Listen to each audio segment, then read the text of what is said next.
নমস্কাৰ, এই মুহূৰ্তত আহি পৰিছে ৰাতিপুৱাৰ কেইবাটাও গুৰুত্বপূৰ্ণ খবৰ। এনে ধৰণৰ খবৰসমূহ নিতৌ চাবৰ কাৰণে চেনেলটো ছাবস্ক্ৰাইব কৰি ভিডিঅ'টোত এটা লাইক কৰি দিব।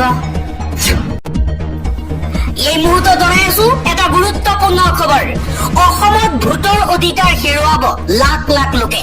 বিহাৰৰ পিছত অসমতো কৰ্তন হ'ব লাখ লাখ লোকৰ ভোটাধিকাৰ। নিৰ্বাচনৰ পূৰ্বে অসমতো বলবৎ হ'ব SIR। 2026 চনৰ পূৰ্বে সমগ্ৰ দেশত SIR বলবৎৰ পৰিকল্পনা কৰিছে নিৰ্বাচন আয়োগে।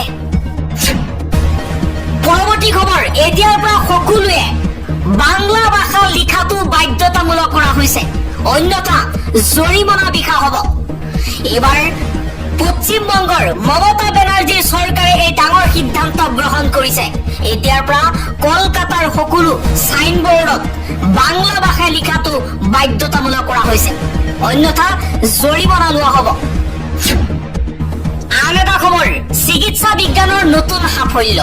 কেঞ্চাৰৰ প্ৰতিষেধক আৱিষ্কাৰ কৰিলে ৰাছিয়াই। ঘোষণা কৰিলে federal medical and biological এজেন্সিয়ে।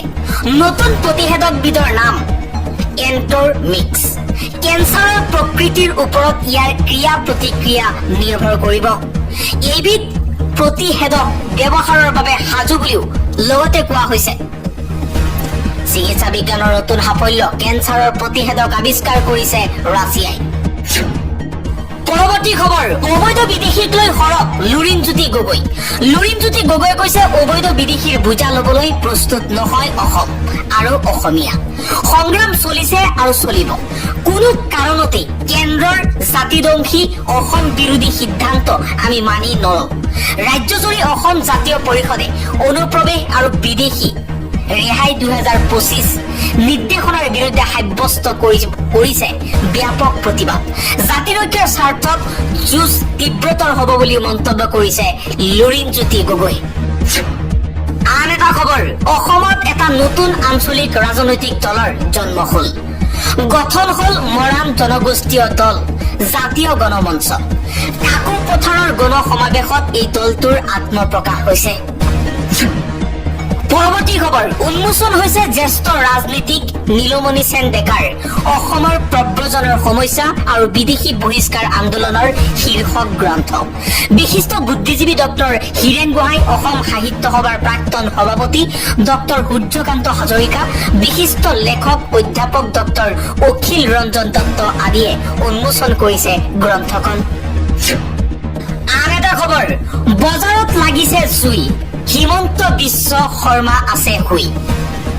Himanta Biswa শৰ্মাই মূল সমস্যাসমূহৰ পৰা আঁতৰি হিন্দু মুছলমান মিয়া বাংলাদেশী অবৈধ বেদখলকাৰীক লৈ ৰাজনীতি কৰিছে।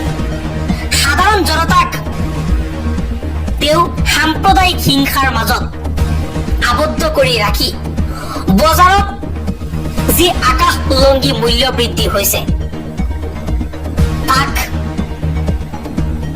ছাতি নজ্জাত কৰিবলৈ এনেকুৱা ধৰণৰ ৰাজনীতি আৰম্ভ কৰিছে। বজাৰত এতিয়া সামগ্ৰীৰ আকাশ উলংঘী দাম। গাখীৰ, কণী, মিঠাতেল, চাউলৰ পৰা আৰম্ভ কৰি দাম বৃদ্ধি হৈছে চিমেণ্টৰ। GSTৰ নতুন নিৰিখ প্ৰযোজ্য হোৱাৰ পূৰ্বে সামগ্ৰীৰ দাম বৃদ্ধিৰ প্ৰতিযোগিতাত নামিছে একাংশ অসাধু ব্যৱসায়ী। অসম চৰকাৰে, কেন্দ্ৰীয় চৰকাৰে দৈনন্দিন ব্যৱহৃত সামগ্ৰীৰ ওপৰত নজৰ দিব লাগে। আন এটা খবৰ, গৌতম আদানীৰ সুনাম ৰক্ষাৰ বাবে সাংবাদিকসকলক মান হানিকাৰক বিষয়বস্তু আঁতৰাবলৈ নিৰ্দেশনা দিল্লী আদালতৰ। দিল্লী আদালতে আদানী গ্ৰুপৰ মান হানিকাৰক আৰু অসত্য তথ্য প্ৰকাশৰ অভিযোগত বহু কেইজন সাংবাদিক আৰু দুটা ৱেবছাইটৰ বিৰুদ্ধে অস্থায়ী নিষেধাজ্ঞা জাৰি কৰিছে। বিশেষ দেৱানী ন্যায়াধীশ অনুজ কুমাৰ সিঙে আদানী এণ্টাৰপ্ৰাইজ লিমিটেডৰ পক্ষত এই আদেশ জাৰি কৰিছে। পৰৱৰ্তী খবৰ, বিজেপিৰ বিৰুদ্ধে উচ্চতম ন্যায়ালয়ৰ কাষ চাপিব মিত্ৰদল অগপ। কিন্তু কিয়, তাক লৈ এতিয়া প্ৰশ্নৰ সৃষ্টি হৈছে।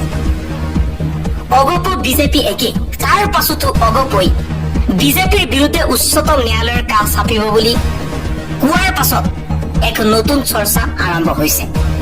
কেন্দ্ৰীয় চৰকাৰে কাৰ অধীনত আবেদনৰ সময়সীমা ম্যাদ বৃদ্ধি কৰা সন্দৰ্ভত অগপৰ স্থিতি অসম চুক্তিক নস্যাৎ কৰাৰ বিৰোধিতাৰে যিকোনো প্ৰত্যাহ্বান গ্ৰহণ কৰিব অগপই।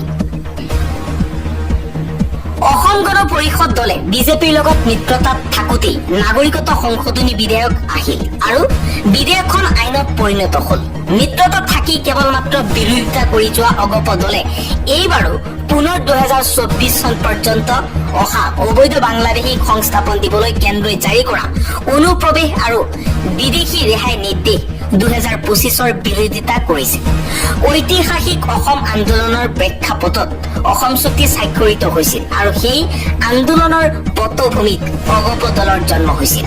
দুবাৰকৈ শাসনভাৰ লাভ কৰা আঞ্চলিক দল অগপই এতিয়া বিজেপিৰে মিত্ৰতাত থাকিয়ে বিজেপিৰ অসম চুক্তিক নস্যাৎ কৰা সিদ্ধান্তৰ বিৰোধিতা কৰাৰ কথা কৈছে। উল্লেখযোগ্য যে শেহতীয়াকৈ কেন্দ্ৰীয় চৰকাৰে এক নিৰ্দেশনাৰ জৰিয়তে নাগৰিকত্ব সংশোধনী আইন চমুকৈ CAA আবেদনৰ সময়সীমা বৃদ্ধি কৰিছে। এই নিৰ্দেশনা অনুসৰি 2024 চনৰ 31 ডিচেম্বৰ পৰ্যন্ত ভাৰতত প্ৰৱেশ কৰা হিন্দু বাংলাদেশীয়ে পাব ভাৰতৰ নাগৰিকত্ব। পূৰ্বতে এই সময়সীমা আছিল 2014 চনৰ 31 ডিচেম্বৰ। নতুন নিৰ্দেশনাৰ জৰিয়তে এই সীমা 10 বছৰলৈ বৃদ্ধি কৰা হ'ল। পৰৱৰ্তী খবৰ, অৰুণোদয় আঁচনিক লৈ এটা গুৰুত্বপূৰ্ণ খবৰ। অৰুণোদয়ৰ আঁচনিৰ বাবে কাকো খাতিৰো কৰিব নালাগে, যাব নালাগে DC অফিচলৈ। অৰুণোদয় আঁচনিৰ বাবে আজিয়েই কৰক 6টা কাম। মুখ্যমন্ত্ৰী হিমন্ত বিশ্ব শৰ্মাই কৰিছে ঘোষণা। অৱশেষত চিন্তামুক্ত হ'ল হাজাৰ হাজাৰ মহিলা।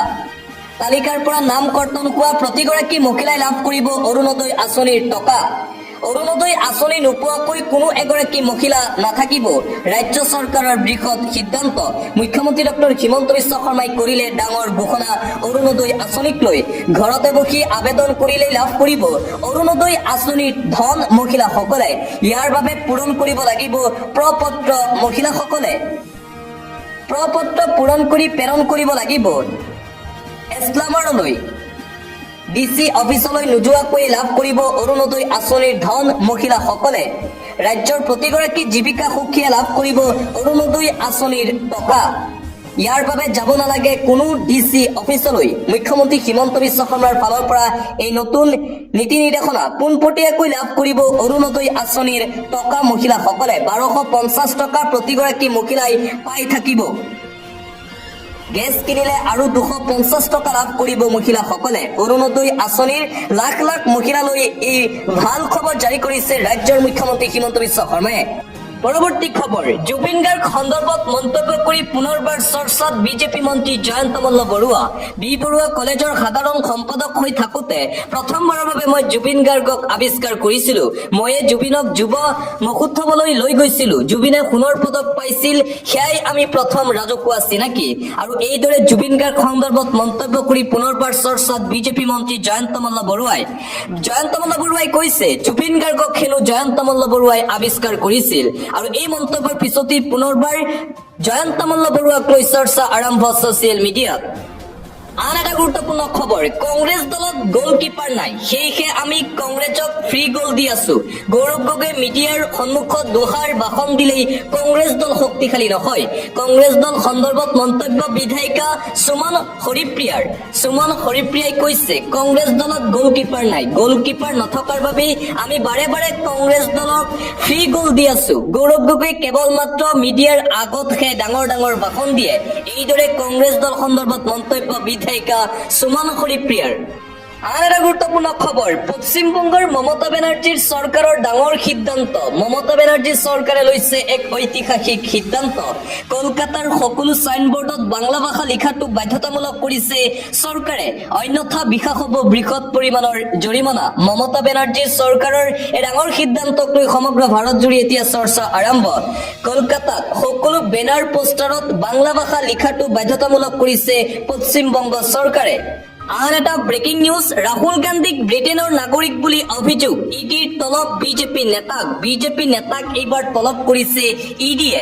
ৰাহুল গান্ধী ব্ৰিটেইনৰ নাগৰিক বুলি ভয়ংকৰ অভিযোগ উত্থাপন। ৰাহুলৰ বিৰুদ্ধে অভিযোগ দিয়া বিজেপি নেতাক তলব কৰিছে ইডিয়ে। ইডিয়ে তলব কৰিলে ভাৰতীয় জনতা পাৰ্টিৰ নেতাজনক। সকলো তথ্য প্ৰমাণ লৈ ইডিৰ কাৰ্যালয়ত হাজিৰ হোৱাৰ নিৰ্দেশ ব্ৰিটেইনত ৰাহুল গান্ধীৰ ব্যৱসায় আছে বুলিও দাবী উচ্চ ন্যায়ালয়ত বিজেপি নেতা বিঘ্নেশ চিচিক ইডিৰ চমন জাৰি ব্ৰিটেইনত ব্যৱসায় কৰাৰ বাবে নাগৰিকত্ব থকাৰ দাবী ৰাহুল গান্ধী ব্ৰিটেইনৰ নাগৰিক বুলি বিজেপি নেতাজনে ভয়ংকৰ অভিযোগ উত্থাপন কৰিছিল কেৱল এয়াই নহয় ৰাহুল গান্ধীয়ে ব্ৰিটেইনত বিজনেছ কৰি আছে বুলিও অভিযোগ উত্থাপন কৰিছিল ভাৰতীয় জনতা পাৰ্টিৰ নেতাজনে আৰু এই অভিযোগ উত্থাপন কৰাৰ পিছতেই ইডিয়ে এইবাৰ চমন জাৰি কৰিছে বিজেপি নেতাজনলৈ আন এটা অতিকৈ গুৰুত্বপূৰ্ণ খবৰ উত্তেজনাৰ পিছতেই পুনৰ শ্ৰীভূমিত জাৰি কৰা হৈছে 163 ধাৰাৰ অধীনত নিষেধাজ্ঞা আইন শৃংখলা বিঘ্নিত হোৱাৰ আশংকা উত্তেজনাৰ পিছতেই শ্ৰীভূমিত জাৰি 163 ধাৰাৰ অধীনত নিষেধাজ্ঞা আইন শৃংখলা বিঘ্নিত কৰিলেই পৰিব ভয়ংকৰ বিপদত কঠোৰ হৈ পৰিছে জিলা প্ৰশাসন কৰিমগঞ্জৰ নাম পুনৰ ঘূৰাই বিচাৰি শ্ৰীভূমিত তীব্ৰ প্ৰতিবাদ অব্যাহত আছে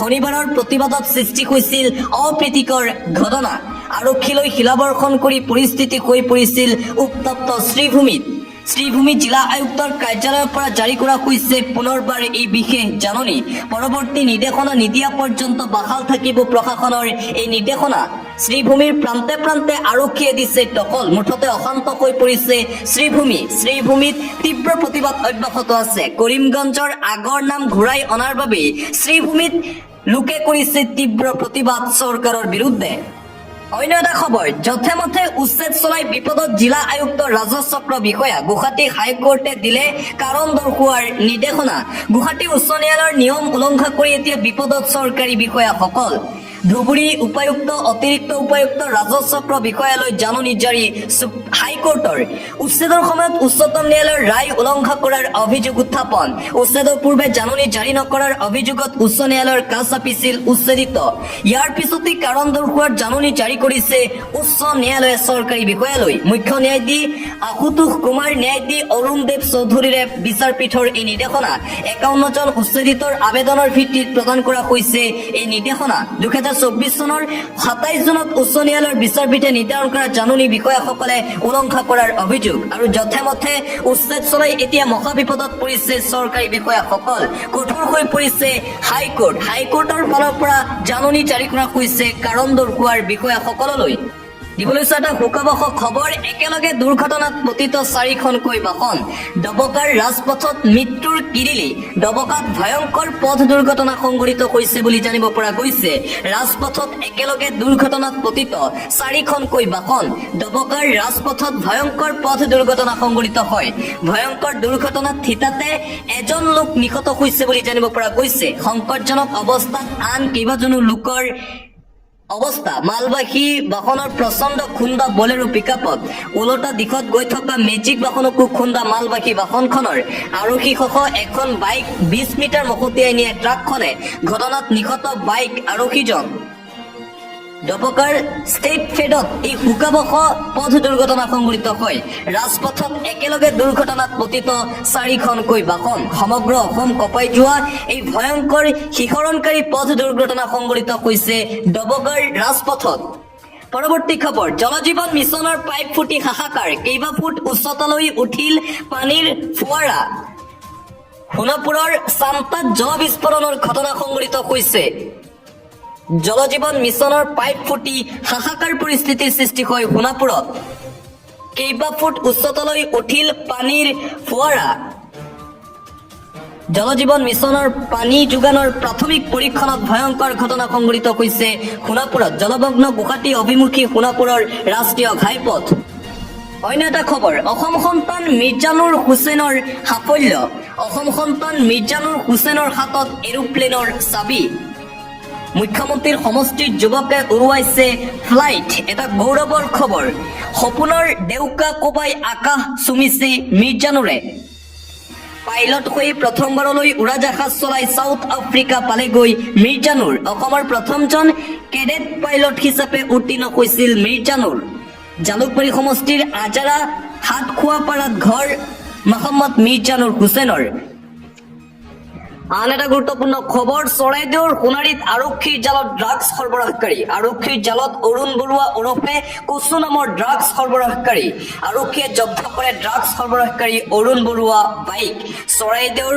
সোণাৰীত আৰক্ষীৰ জালত পৰিছে ড্ৰাগছ সৰবৰাহকাৰীটো আৰক্ষীৰ জালত অৰুণ বৰুৱা নামৰ ড্ৰাগছ সৰবৰাহকাৰী আন এটা গুৰুত্বপূৰ্ণ খবৰ এইবাৰ কাছাৰ আৰক্ষীৰ হাতত গ্ৰেপ্তাৰ ভুৱা দণ্ড চিকিৎসক শিলচৰত আৰক্ষীয়ে অভিযান চলাই গ্ৰেপ্তাৰ কৰে কমৰুল ইছলাম হাজাৰী আৰু টিংকু মজুমদাৰ নামৰ দুই ভুৱা চিকিৎসকক ইণ্ডিয়ান ডেণ্টেল এছ'চিয়েশ্যনৰ অভিযোগৰ ভিত্তিত অভিযান চলাই দুয়োকে গ্ৰেপ্তাৰ কৰা হৈছে বুলি জনাই কাছাৰৰ জ্যেষ্ঠ আৰক্ষী অধীক্ষক নুমল মাহাত্তাই আৰু পুনৰবাৰ ভুৱা চিকিৎসক আৰক্ষীৰ জালত পৰিছে এইবাৰ কাছাৰত গ্ৰেপ্তাৰ কৰা হৈছে দুজনকৈ ভুৱা চিকিৎসকক আন এটা অতিকৈ গুৰুত্বপূৰ্ণ খবৰ এছআইআৰক লৈ অটল স্থিতিত নিৰ্বাচন আয়োগ সমগ্ৰ ভাৰতত হ'ব ভোটাৰ তালিকাৰ বিশেষ পুনৰীক্ষণ এটা ব্ৰেকিং নিউজ ভোটাৰ তালিকাৰ বিশেষ পুনৰীক্ষণক লৈ নিজ স্থিতিত অটল আছে ভাৰতৰ নিৰ্বাচন আয়োগ পুনৰ হ'ব ভোটাৰ তালিকাৰ পুনৰীক্ষণ বিকাৰৰ পিছত সমগ্ৰ ভাৰতৰ